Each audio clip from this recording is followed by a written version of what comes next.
출애굽기 29장 15에서 46절 말씀입니다.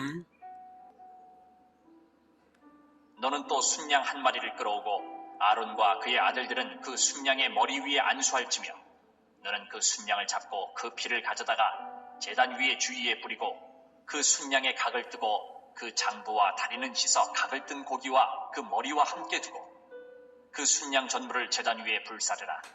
이는 여호와께 드리는 번제요 이는 향기로운 냄새니 여호와께 드리는 화제니라. 사랑하는 형제 여러분, 7월 18일 월요일 새벽 묵상에 오신 것을 환영합니다. 하나님께서 모세에게 제사장 위임식 방법을 명하시는 출애굽기 20장입니다. 지난 묵상에서는 14절까지 제사장 위임식의 첫 순서로서 속죄제를 보았습니다. 제사장 위임식이란 하나님께서 자기 백성 이스라엘에게 제사 제도를 세우시기 위하여서 제사 제도를 집행할 제사장들을 세워서 그리스도의 제사장적 사역을 맡기시는 의식입니다. 죄인은 하나님을 결코 만날 수 없는 절망적인 처지인데요. 하나님께서 은혜를 베푸셔서 죄인이 하나님을 만나 죄사함을 받고 하나님과 화목할 수 있는 유일한 통로로 제시해 주신 것이 바로 제사제도입니다. 그리고 제사제도를 제사장만이 집행할 수 있다는 점에서 제사장은 유일한 중보자가 됩니다. 그러니 구약시대의 제사장은 오실 그리스도의 표상입니다. 그러한 제사장 위임식이니 얼마나 중요한 일인지 모릅니다. 그래서 제사도 속죄제, 번제, 화목제, 소제를 종합한 형태로 다 드립니다. 속죄제를 보았으니 오늘은 번제, 화목제, 소제를 한 절 한 절 읽어가면서 필요한 설명을 넣어서 제사의 진행 방법을 알아보겠습니다. 속죄제에서 이미 말씀드린 것처럼 제물이 되는 짐승은 예수 그리스도를 예표합니다. 그러므로 제사의 행위 요소마다 그리스도의 희생적 실천에 어떤 의미를 내포합니다. 먼저 읽은 15에서 18절까지는 번제에 대한 설명인데요.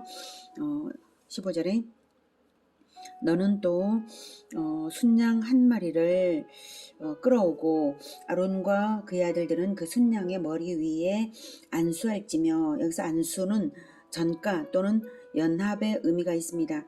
순양에게 안수함으로써 순양과 안수자들은 연합된 것으로 간주되고요. 그래서 순양의 희생이 안수자들의 희생으로 간주되어 하나님께서 받으십니다. 바로 그 순양처럼 희생 정신으로 제사장의 일을 하라는 뜻이죠. 16절 너는 그 순양을 잡고 그 피를 가져다가 제단 위에 주위에 뿌리고, 피를 뿌림으로써 제단을 먼저는 정결케 하는 것입니다. 17절 그 순양의 각을 뜨고 그 장부와 다리는 씻어 각을 뗀 고기와 그 머리와 함께 두고, 제물을 부위별로 자르는 것을 각을 뗀다고 하죠. 그렇게 자르고 내장과 다리는 오물이 있을 수 있어서 잘 씻고 전체를 버려 놓습니다. 그리스도께서는 자신의 모든 행위에 있어 임의적인 것이 전혀 없으셨고 완전히 하나님께 자신을 내어드렸음을 의미합니다. 18절 그 순양 전부를 제단 위에 불사르라. 이는 여호와께 드리는 번제요 이는 향기로운 냄새니 여호와께 드리는 화제니라. 순양은 번제물입니다. 기름만을 불살라 드린 속죄제와는 달리 번제는 가죽을 제외한 전체를 불태워 드렸습니다. 불태워 드리는 방법을 화제라고 하고요. 번제는 온전한 헌신을 상징하는 제사의 종류 중에 가장 기본적인 제사입니다. 화제는 방법적인 측면에서 불태워 드린다 이런 의미고요. 에덴에서 첫 범죄를 저지른 아담과 하와를 가려주기 위해, 아담과 하와의 수치를 가려주기 위해 가죽을 내어주고 죽어간 죄 없는 짐승이 있었죠. 그 짐승을 생각나게 하는 제사가 번제입니다. 그리고 완전히 드려지는 제물이므로 완전한 헌신을 상징합니다. 예수님의 성육신과 십자가의 헌신 전체를 상징합니다. 향기로운 냄새라고, 이것이 향기로운 냄새라고 합니다. 향기로운 냄새는 원어상 쉬게 하는 향내라는 뜻인데요. 하나님께서 죄인을 향한 진노를 거두시어 안식을 취하신다는 뜻입니다. 예수 그리스도의 십자가의 희생이 아니고는 하나님의 진노를 거두시게 할 것이 없죠. 하나님은 불살라 올려지는 번제를 받으실 때에 그리스도의 십자가의 향기로 받으시는 것입니다. 19절. 너는 다른 순양을 택하고 아론과 그 아들들은 그 순양의 머리 위에 안수할지며. 네, 번제를 드렸으므로 이제 19절부터는 화목제를 드립니다. 그런데 이 화목제의 순양을 위임식의 순양이라고 부릅니다. 그 이유는 이 화목제로서 모든 위임식이 완료되어서 그런 것인데요. 일반 화목제와는 달리 이제 20절, 21절의 위임식만의 특별한 의식을 합니다. 20절. 너는 그 순양을 잡고 그것의 피를 가져다가 아론의 오른쪽 뒷부리와 그의 아들들의 오른쪽 뒷부리에 바르고 그 오른손 엄지와 오른발 엄지에 바르고 그 피를 제단 주위에 뿌리고. 네, 이 의식은 신체의 머리와 상체, 하체, 머리, 상체, 하체의 오른쪽 끝부분의 대표로 순양의 피를 바르는 것으로서 온몸의 실행으로 화목의 산제물이 되라. 즉 위임받은 제사장들의 일거수일투족이 다 하나님께 화목제물로 드려진 존재라는 의미를 줍니다. 21절. 제단 위에 피와 관유를 가져다가 아론과 그의 옷과 그의 아들들과 그의 아들들의 옷에 뿌리라. 그와 그의 옷과 그의 아들들과 그의 아들들의 옷이 거룩하리라. 제단 위에 피와 관유를 섞어 제사장 의복에 뿌리는 것 역시 위임식의 독특한 의식입니다. 피는 보혈을 의미하고 관유는 성령을 상징합니다. 제사장은 머리끝부터 발끝까지 그리스도를 표상하는 것이고 늘 그 정체성 자체가 옷이라는 것은 정체성을 나타내죠. 그래서 정체성 자체가 거룩한 정체성을 늘 나타내라는 의미입니다. 22절. 또 너는 그 순양의 기름과 기름진 꼬리와 그것의 내장이 덮인 기름과 간 위의 꺼풀과 두 콩팥과 그것들 위의 기름과 오른쪽 넓적다리를 가지라. 이는 위임식의 순양이라. 22절에서 말씀하신 것들을 모세가 가진 것은 아니고요. 실제 위임식을 실행한 레위기 8장을 보면 화제로 불살라 올려드렸습니다. 기름은 가장 좋은 것으로 여겼고 기름은 하나님의 것이라고 말씀하신 바가 있습니다. 그래서 기름과 피는 먹지 말라고 하셨습니다. 피는 속죄를 위하여 주신 것이기에 보혈을 의미하고요. 그래서 먹지 못하게 하신 것이고요. 기름은 무엇일까요? 이 기름은 세상이 줄 수 없는 그리스도의 평안을 상징하는 것으로 봅니다. 지금 모세에게 그 기름을 가지라라고 말하는 것은 모세는 예수님 대신 그리스도 대신 그것을 가진다는 의미입니다. 그러니까 오직 예수님만이 보혈은 예수님 원래 예수님의 피니까요. 오직 예수님만이 속죄의 권세를 가지시고 또한 오직 예수님만이 세상이 결코 줄 수 없는 그 절대 평안을 가지신 것을 의미합니다. 그런데 그것을 예수님께서는 신약에서 자기 제자들에게 주셨죠. 보혈을 흘리셨고 그리고 또 아무도 줄 수 없는 평안을 주셨습니다. 십자가 지시기 전날 바로 그 평안을 너희들에게 평안을 끼치노니 세상이 줄 수 없는 평안이다라고 말씀하셨고 부활 직후에 제자들을 찾아오셔서 첫 일성이 바로 너희에게 평강이 있을지어다 였습니다. 자, 다음 23에서 25절은 소제입니다. 소제는 곡식 제사를 말합니다. 또 여호와 앞에 있는 무교병 광주리에서 떡 1개와 기름 바른 과자 1개와 전병 1개를 가져다가 그 전부를 아론의 손과 그의 아들들의 손에 주고 그것을 흔들어 여호와 앞에 요제를 삼을지며 너는 그것을 그들의 손에서 가져다가 제단 위에서 번제물을 더하여 불사르라.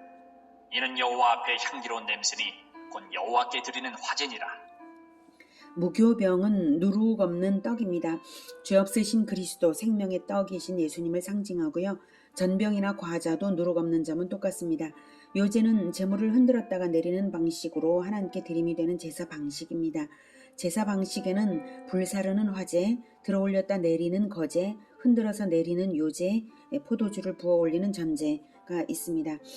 소제는 곱게 빻은 가루로 정성스럽게 만든 곡식 제물입니다. 그래서 정성의 의미가 강한데요. 제단 위에서 번제물을 더하여 불사르라고 하신 이유는 소제는 피가 없는 제물이기 때문에 반드시 번제물과 연합되어야 받으심이 됩니다. 피 없이는 그 어떤 제물도 받아들여지지 않습니다. 피 흘림이 없으면 죄사함이 결코 없다는 의미죠. 예수 그리스도의 보혈의 효력이 없이는 그 어떤 죄사함도 없다는 뜻입니다. 그리고 연납하여서 올려드려야 되는 것입니다. 26절. 너는 아론의 위임식 순양의 가슴을 가져다가 여호와 앞에 흔들어 요제를 삼으라.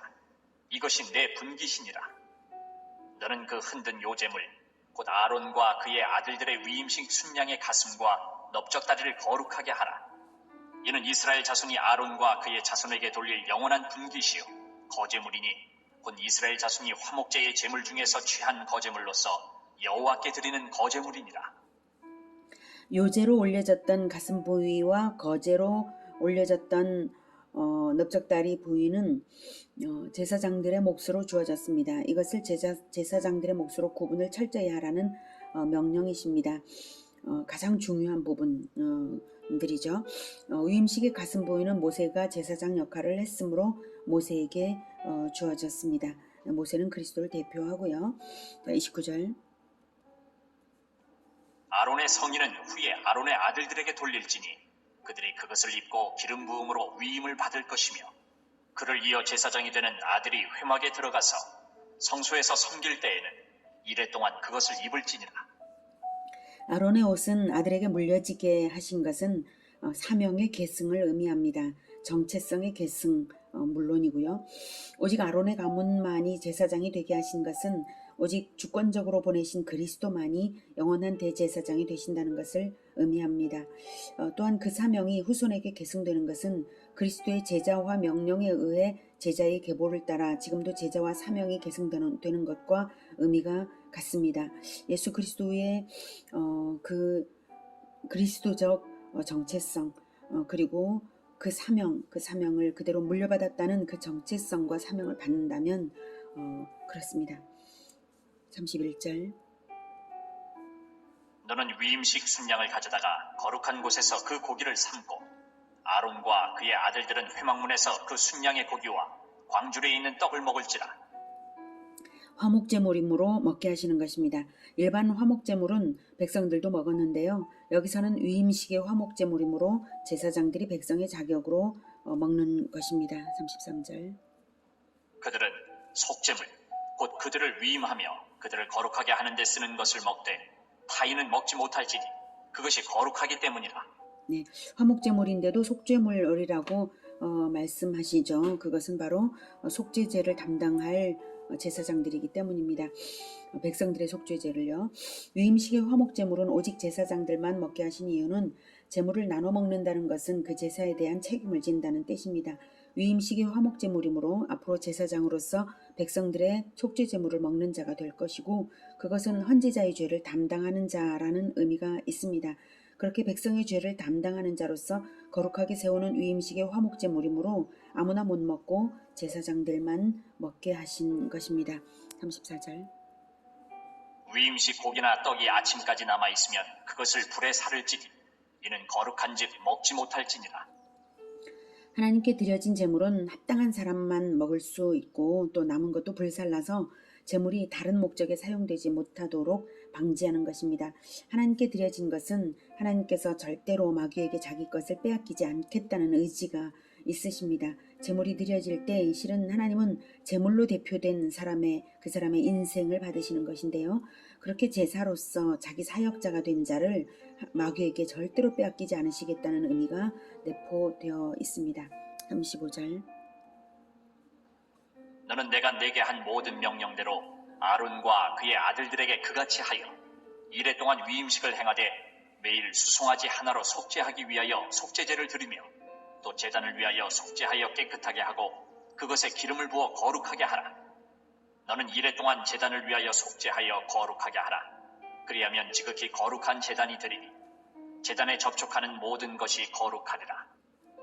7일간의 위임식은 29장 전체에서 명령하신 방법 전체를 한 세트로 매일 거행을 해서 7일간 행하라는 것입니다.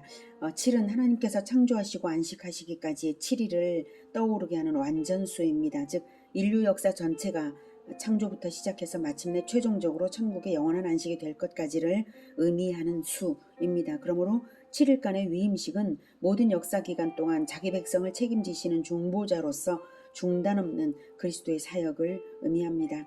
그런데 속죄제를 매일 드리라고 하시죠. 제단을 위하여 이래 동안 거룩하게 하라고 하십니다. 예수 그리스도는 죄가 없으시기 때문에 속죄제를 드릴 이유가 없으신 분이십니다. 그러나 위임을 받아 제사장직을 수행할 제사장들은 평범한 인간과 전혀 다를 것이 없는 죄인인 것이 사실입니다. 그러므로 날마다의 속죄가 필요하다는 것을 깨닫게 하시는 것입니다. 위임식 기간 동안만 행하기는 하지만 7일로 상징된 일생 동안 늘 속죄의 기도를 올려드려서 거룩을 유지해야 하는 것입니다. 제단은 인격이 아니므로 죄를 지을 수 없는 존재이지만 제사장들이 죄를 지으면 제단 역시 연동되어 있는 존재라서 거룩을 상실한 것으로 간주됩니다. 그래서 제단을 위해 속죄한다는 것은 곧 백성들을 접촉하는 제사장 집단의 거룩성을 유지하라는 메시지가 내포되어 있습니다. 그래서 지극히 거룩한 제단이 되리니 제단에 접촉하는 모든 것이 거룩하리라고 하시는 것입니다. 우리 교회 공동체에 누군가가 들어오면 교회의 분위기만으로도 거룩한 마음을 가지지 않습니까? 그렇듯이 제단에 접촉하는 것마다 거룩해지는 것입니다. 제사장의 위상이 거룩할수록 자기 백성의 거룩함을 사모하시는 하나님의 마음이 발견됩니다. 그러니 날마다 교회를 위해, 공동체를 위해 죄사함을 구하면서 날마다 보혈로 씻음 받기를 날마다 해야 함을 느낍니다. 예수 제자 여러분, 우리는 하나님의 백성이면서 왕같은 제사장으로 부르심을 받은 사람들입니다. 하나님의 그 열망이 제사장 위임식에 투영된 것을 깨닫고 하나님의 백성을 날마다 거룩히 세워나가는 제사장들이 되시기를 기원합니다. 자, 이제 38에서 46절은 상번제 명령입니다. 하나님께서 제사장 위임식 명령을 주신 후에 마무리로 주신 것이지만 이 상번제 명령에 매우 깊은 은혜의 핵심이 있습니다. 38절. 내가 제단 위에 드릴 것은 이러하니라. 매일 1년 된 어린 양 2마리니 한 어린 양은 아침에 드리고 한 어린 양은 저녁 때에 드릴지며 한 어린 양에 고운 밀가루 10분의 1 에바와 찌은 기름 4분의 1 흰을 더하고 또 전제로 포도주 4분의 1 흰을 더할지며 한 어린 양은 저녁 때에 드리되 아침에 한 것처럼 소제와 전제를 그것과 함께 드려 향기로운 냄새가 되게 하여 여호와께 화제로 삼을지니 이는 너희가 대대로 여호와 앞 회막문에서 늘 드릴 번제라. 내가 거기서 너희와 만나고 내게 말하리라. 내가 거기서 이스라엘 자손을 만나리니 내 영광으로 말미암아 회막이 거룩하게 될지라. 네, 상번제 즉 상시적으로 올려드리는 번제입니다. 번제단에 늘 번제가 타고 있어야 하고요. 번제단 불이 꺼지면 안 됩니다. 그래서 1년 된 어린 양 각 한 마리씩을 한 어린 양은 아침에 드리고 39절 한 어린 양은 아침에 드리고 한 어린 양은 저녁에 드립니다. 그렇게 결코 꺼지지 않는 번제단이 되게 하시는 이유가 무엇일까요? 그 이유를 42, 43절에서 말씀하십니다. 내가 거기서 너희와 만나고 내게 말하리라. 내가 거기서 이스라엘 자손을 만나리니 내 영광으로 말미암아 회막이 거룩하게 될지라. 네, 자기 백성을 만나기 위해서 상번제를 드리라는 것입니다. 상번제가 없으면 못 만나시냐고요? 못 만나죠. 상번제가 없으면 하나님을 만날 길이 없습니다. 무슨 말인가 하면 번제는 제사 제도에서 맨 처음 주신 제사이고요. 가족을 제외한 전체를 올려드리는 제사입니다. 죄인으로서는 결코 올려드릴 수 없는 제사가 바로 번제입니다. 즉 번제는 그리스도의 완전한 헌신을 의미합니다. 하나님은 번제를 그리스도의 십자가의 희생으로 간주하여서 명하시고 받으시는 것입니다. 그리고 번제 외의 모든 제사는 번제에 얹어져서 올려집니다. 즉 번제단에 꺼지지 않고 영구적으로 타오르는 번제불에 얹어져서 모든 제사가 드려집니다. 그러므로 번제 없이 올려지는 제사는 없습니다. 죄인이 거룩하신 하나님을 만나는 유일한 통로가 제사인데요. 번제단에 불이 없으면 그 어느 누구도 속죄의 제사를 드릴 수 없는 것입니다. 그러니 제사를 통해서 만나주시는 하나님께서 43절에서 내가 거기서 이스라엘 자손을 만나리니 라고 하신 것은 그리스도의 십자가에서만 백성을 만나시겠다는 것입니다. 보혈의 공로 없이 결코 하나님께 나아갈 수 없음을 분명히 하시는 것입니다. 이 은혜가 얼마나 놀랍습니까? 하나님은 그리스도의 보혈의 효력이 영원함을 번제단의 불로 이스라엘 백성에게 가시적으로 가르치고 계신 것입니다. 이스라엘 백성들은 번제단의 불이 꺼뜨려지지 않고 타오르는 것만 보아도 하나님이 우리 안에 계시구나. 내가 언제든지 저기 나아가서 하나님을 만날 수 있구나 하는 것이죠. 그리고 제사장들도 역시 번제단에서 만나주시겠다고 하십니다. 사실은 성소에서 만나시는데요. 성소에서의 만남은 곧 번제단에서의 만남이라는 뜻입니다. 제사장들이 제사를 드린 후에 성소에 들어가 분향을 하는 것은 번제단의 제사가 전제되어서 유효한 것이지 번제단의 제사 없이 성막의 분향이 있을 수 없는 것입니다. 그래서 번제단에서 하나님이 가시적으로 나타나시지 않는다 할지라도 제사장들은 제사를 드릴 때마다 그 영혼이 하나님 앞에 서 있고 또 하나님을 만나라는 뜻입니다. 무의미한 형식 행위로만 하지 말고 온 마음으로 하나님을 만나는 제단이 되게 하라는 뜻입니다. 그것이 있어야 성수의 만남도 있는 것입니다. 레위기 10장에서 번제단의 불이 아닌 다른 불로 분향을 드렸다가 아론의 두 아들 나답과 아비후는 즉각 죽음을 당한 사례를 생각해보면 번제단의 제사가 성소의 분향에 직결되어 있음을 알 수가 있습니다. 하나님의 영광이 임하는 것과 회막이 거룩하게 되는 것이 번제단에서의 만남 때문이라고 하시죠. 43절에 내가 거기서 이스라엘 자손을 만나리니 내 영광으로 말미암아 회막이 거룩하게 되리라. 이스라엘 자손 백성들은 번제단까지만 갈 뿐 성소에 못 들어가지만 실은 성소에 들어간 것과 진배 없는 하나님과의 만남이 제단에서 있는 것입니다. 백성과 하나님의 만남이 있기 때문에 성소의 거룩과 영광이 있는 것입니다. 그러므로 성막의 핵심은 번제단과 성소의 직결관계에 있습니다. 하나님과 백성의 직결관계에 핵심이 있습니다. 제사장들은 하나님과 백성의 결합을 위해 존재하는 자들이지 제사장들 자체가 핵심이 결코 아닙니다. 44절 내가 그 회막과 제단을 거룩하게 하며 아론과 그의 아들들도 거룩하게 하여 내게 제사장 직분을 행하게 하며 이 연결을 묶는 것은 성령입니다. 관유를 발라 거룩하게 한 것들, 제단과 회막과 제단과 아론과 그의 아들들, 관유를 발라 거룩하게 한 것들로서 이 모든 제사 제도를 실행하십니다.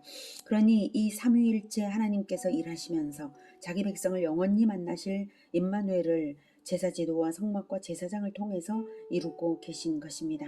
그리고 죄인들이 삼위일체 하나님을 만나는 유일한 접점은 번제단의 불로 상징된 멈추지 않는 보혈의 은혜입니다. 그래서 예수님은 영원히 목마르지 않는 생명수 샘물이요 천국에서 영원히 흐르는 생명수의 강인 것입니다.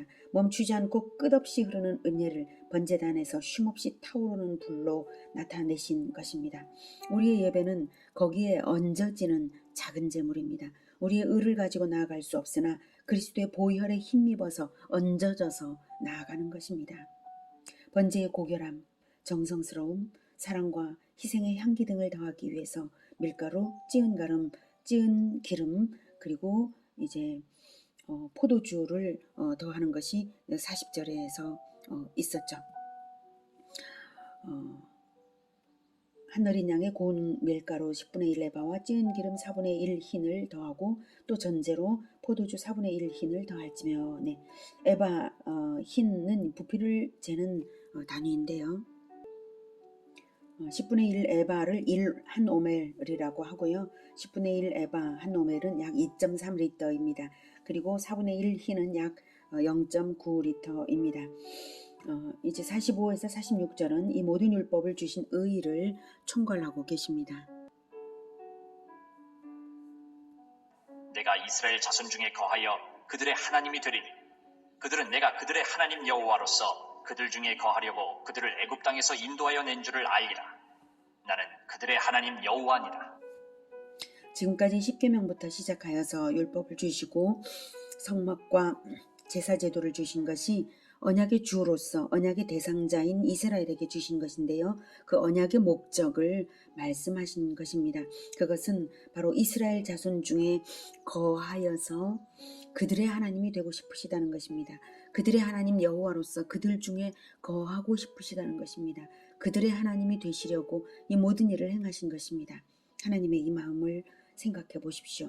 하나님은 우리와 뜨거운 마음으로 함께 거하며 교제하고 싶어 하십니다. 아버지의 사랑이 말할 수 없이 따뜻하게 느껴지지 않습니까? 누가 우리를 이렇게 사랑할 수 있을까요? 하나님의 사랑에 감격하며 감사하며 찬양하는 제사장으로 날마다 설 따름입니다. 할렐루야. 기도하겠습니다. 하나님, 하나님의 은혜를 찬양할 수밖에 우리가 어떻게 다른 것을 할 수가 있겠습니까? 하나님의 은혜를 백성에게 깨닫게 하고 제단으로 나아오도록 하는 제사장으로 설 수밖에 어떻게 다른 것을 할 수가 있겠습니까? 하나님, 우리가 늘 거룩한 옷을 입고 제단을 성결하게 하며 백성들이 하나님의 백성들이 되게, 그리고 백성들 가운데 늘 하나님이 계시는 것을 백성들로 하여금 깨닫고 하나님을 늘 모셔서 살 수 있게 하는 그러한 제사장들로서 합당한 실천이 일생 동안 있게 주님, 우리를 성령으로 충만케 하여 주시옵소서. 예수님의 이름으로 기도드립니다. 아멘. 이어지는 시간은 개인 기도 시간입니다.